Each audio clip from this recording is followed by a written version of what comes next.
Hi hello viewers, இன்றைக்கி இந்த video என்ன பார்க்க போகிறோம் அப்படின்னு வந்து பார்த்தீங்கன்னா, ரோஜா செடி உங்களுக்கு வந்து வெயில் காலத்துலேருந்து இந்த சீசனுக்கு வந்து புதுசாக பூக்கள் அதிகமாக வரல, எனக்கு அந்தளவுக்கு எனக்கு பூ வர மாட்டேங்குது, எனக்கு வந்து இலைகள்லாம் காஞ்சி போயிருக்கு அப்படின்ட்டு நிறைய பேர் ஃபீல் பண்ணிட்டு இருக்காங்க. ரோஜா செடி நல்லா வந்து பூ பூக்கிறதுக்கு என்ன பண்ணலாம் அப்படின்றது தான் இந்த வீடியோவில் பார்க்க போகிறோம். ஸோ இந்த வீடியோ வந்து உங்களுக்கு கண்டிப்பாக ஹெல்ப்ஃபுல்லாக இருக்கும்னு நினைக்கிறேன். அப்படி ஹெல்ப்ஃபுல்லாக இருந்துச்சுன்னா மறக்காமல் லைக் பண்ணுங்கள், உங்கள் ஃப்ரெண்ட்ஸ் நண்பர்கள் எல்லாருக்கும் ஷேர் பண்ணுங்கள்.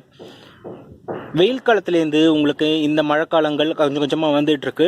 இதில் வந்து உங்களுக்கு ரோஜா செடியில் நல்லா பூ பூக்க வைக்கிறதுக்கு இந்த ஒரு இயற்கை பொருளை கொடுத்து பாருங்கள். இது வேறு எதுவும் கிடையாதுங்க, ரொம்ப சிம்பிளாக வீட்டில் எல்லார்ட்டையும் இருக்கக்கூடிய ஒரு விஷயந்தான்.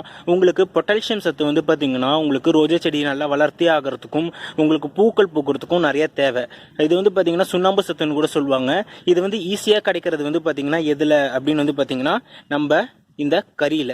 ஸோ வீட்டில் அடுப்புக்கு நீங்கள் வச்சுருந்த கறியாக இருக்கலாம், இல்லைனா நீங்கள் வேறு ஏதாவது பயன்படுத்துகிற கறி, இல்லைனா எங்கேயாவது நீங்கள் வந்து ஷாப்பில் போய் கேட்டிங்கன்னா கூட கொடுப்பாங்க.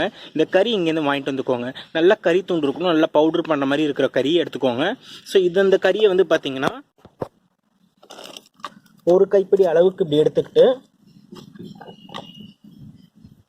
இது செடிகளில் அப்படி வச்சு விட்டுருங்க.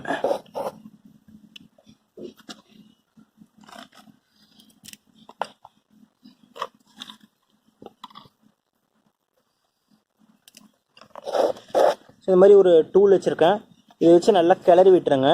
ஃபுல்லாக வந்து நல்லா உள்ளே போகணும், நல்லா மேலே மட்டும் இருக்கக்கூடாது, நல்லா ஃபுல்லாக கிளறி விடுற மாதிரி விடுங்க. ஸோ கிளறி விட்டு தண்ணி ஊற்றிட்டு வாங்க, உங்களுக்கு நல்ல பூக்கள் வந்து புதுசாக பிடிக்கும்.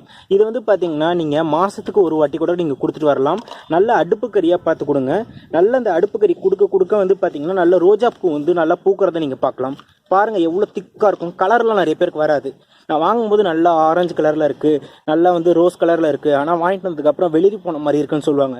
அந்த மாதிரி பிரச்சனைகள்லாம் வராமல் இருக்கும். ஸோ இந்த அடுப்பு கறி நீங்கள் வந்து கொடுத்து பாருங்கள், ரொம்ப சிம்பிள் தான், ரொம்ப ஈஸி தான்.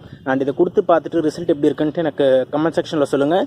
அந்த வீடியோ பிடிச்சிருந்துச்சுன்னா லைக் பண்ணுங்கள், உங்கள் ஃப்ரெண்ட்ஸ் நண்பர்கள் எல்லாருக்கூடையும் ஷேர் பண்ணுங்கள். ஹாப்பி கோனிங் டே.